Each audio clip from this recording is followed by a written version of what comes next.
好来，乡亲啊，继续来看2025台湾咖啡节，11月初1，伫云林古溪的历史隧道来起鼓。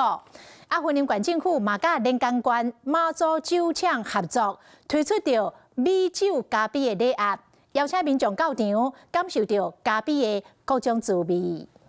2025年台湾咖啡节开幕了，今年做5个活动日的主题，组织超过100个台湾咖啡品牌。副县长代表着王忠敏县长带了美酒来哈，也跟我们的咖啡一起结合，有一个联名的品牌。马祖最好的高粱酒，云林全世界第1名的钻石级的咖啡，我想美酒加咖啡一定是传为佳话。141个品牌，遍尝台湾咖啡的芬芳。参加业者有的比赛有调整，有的是专利开发各种咖啡的饮料，甚至有工艺师用咖啡色做创作。台湾咖啡节的活动，我们有5天都有参加，然后我们有咖啡豆3包，新的一个咖啡果茶的一个系列，果皮是最营养的，微量元素也是最多。咖啡的渣去萃取出来的就是咖啡的沙的布料。只要绕一下我的这个货柜一圈，体验农作物相关的活动资讯，欢迎到并且查询。